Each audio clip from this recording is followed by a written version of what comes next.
Howdy, howdy. Welcome back to the shop. Today we're talking about lights again, not tail lights this time. If you've been here before, you've probably seen video about this. And that's second generation tail light. This was third, and fourth looks like this.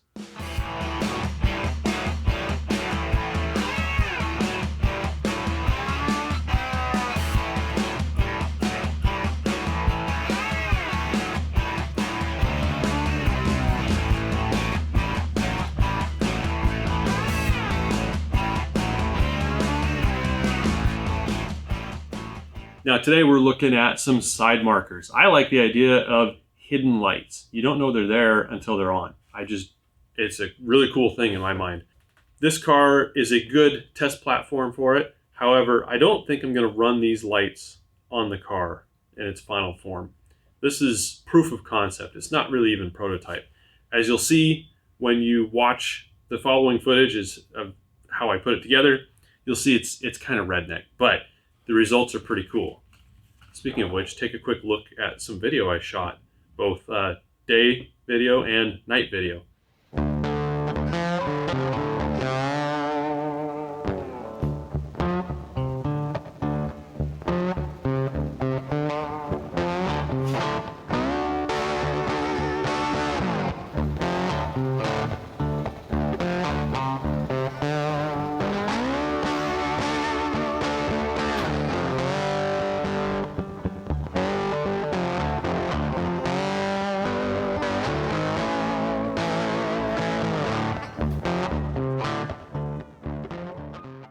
They are not quite as bright as what they look like on the video, unfortunately. You can see them. I think you can see them from quite a ways away if it was outdoors at night especially. I don't think I would use these as a turn signal during the daytime. I mean, they're extra lights, right? You're gonna see the tail light and the turn signal in the tail light. This could be an extra tail light. That's probably fine, but I don't know that this would be bright enough to be considered a true side marker. Now, these LEDs are, it's fairly compact pattern in there, but I know I can get LED strip the LEDs are even closer than this. This is 60 LEDs per foot. I think you can get 120. I don't know, I'll put something up on the screen about that. But there's a lot of options out there. So many companies make LEDs, so many different colors. You could even do RGB on these. I wouldn't, it's not my style, but you could totally. This is really a proof of concept. It's not even really a prototype. It's really redneck, right? So if you decide to make a set yourself, cool, go for it. If you try and make your own product to sell them, and it's basically this setup, that's fine. I don't care. Just, send me a t-shirt or something, because I haven't seen anybody else do this yet. Not like this. So while you go watch how I made these lights, I'm gonna have a quick snack. See you in a few minutes.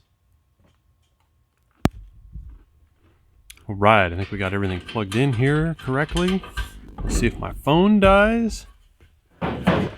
And we'll get into this. These fender extensions come off easily, so using a piece of cardboard to trace around was probably the best solution. Took a couple tries to get it aligned just right. I had this idea a long time ago, and I always wanted to try it, but I didn't really want to put it on this car, but this is a good opportunity, so I just went for it.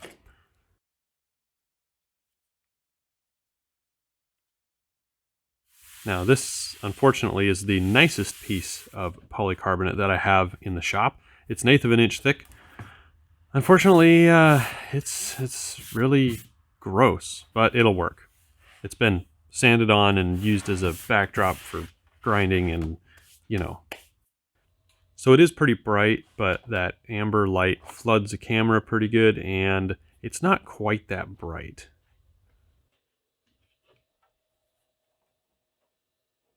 We'll quick trace it out onto the polycarbonate with a Sharpie.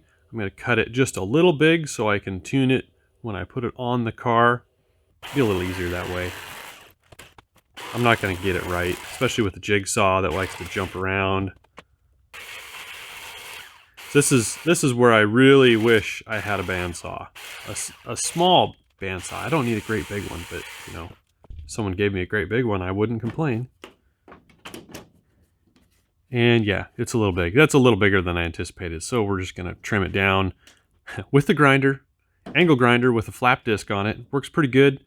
If you go too fine of a disc, it's just gonna melt, and if you go too coarse of a disc, I don't know, it's just gets haggard and wants to rip chunks off. The trick is fitting it to the body line so it doesn't stick out. I spent quite a bit of time on this. I know I said it's quick and dirty, but really I spent quite a bit of time trying to get this to fit just right. I tried a few different methods to reduce the size of it down close to the body line. The file ended up, you know, I kind of scratched up the paint. But hey, this is not the final paint job. I would not do this on a nicely painted car. And I thought we weren't going to put this on the car permanently. What are we drilling holes for? Honestly, it was the only way to get that piece to stop moving around. I could not clamp the fender extension on tight enough to keep that polycarbonate from slipping around when I was trying to tune it. Oh, now we're going to protect the paint. Whatever. Yes, here's the flap disc in action. Trying to just bring it down to the level of the paint. And now to put the LED strip on the polycarbonate. Now I know the strips bend a little bit, but not really enough, so it ends up kind of being ugly. I would definitely have to find a different light strip to make this work, or just find a different way to light it up in general. But it does work. It gets the point across. If I was going to make this for this car and keep it on there permanently, I would definitely be spending a bit of time finding just the right LEDs to use. Quick little test. Look at that. It works. And it's pretty bright at night too. Pretty bright in the dark. There's a lot of light coming in through the window of the shop yet, but it looks pretty good. What's next? The front. No. The front end of this car fought me the entire time. The bolts that hold the headlight buckets in were broken off, so I had to try and remove them. I ended up breaking a drill bit, breaking an easy out, and still not getting any of them out. So I just drilled it. Screw it. Part of the problem with this front end is I don't have all of the brackets to hold everything together. I don't have all the sheet metal straightened out yet. And I don't have a way of mounting the bumper. I'm missing too many pieces to really make this work right. So we're just going to throw it together, maybe even zip tie it together just to get this proof of concept complete. So this time I decided to trace the outline of the fender extension, not the body of the car, because that fender is actually banged up a little bit in the front. It's not flat anymore, and I wasn't going to spend the hours and hours straightening out the front end of that fender just to put the lights on, just for this proof of concept. So, of course, it's going to fight me the whole time. I did it to myself. I can't really complain. Took quite a bit of finessing to get this set up right. I found out that if you have a good set of tin snips, you can actually cut polycarbonate. Although this stuff's a little brittle, maybe that helped. It actually made a cracking noise as I was cutting through it. And we're going to go for the old angle grinder again to shave it down to the correct size. That foil tape is just regular foil tape you get at a hardware store. I figured it would help with the reflection of the light, keep as much light in the polycarbonate as possible, only giving it one path out. And it did make a difference. I did a test with just the light in the, with the lights off in the shop, and then I added the foil tape, and it was brighter, and it had less, pinpoints of LED lights around the edge. You kind of see it's not a super smooth light emission around the edge. There is hot spots. So here's what the front looks like in the dark. Again, it is a little brighter on camera than it is in person. But, you know, it does look pretty cool. Here's a few shots with my custom taillights in the back and the side markers. Here you can kind of see that it didn't really line up well in the front, but whatever. I'm over it. I don't care. We proved that it'll work, and I'm okay with that. All in all, I think it turned out pretty well.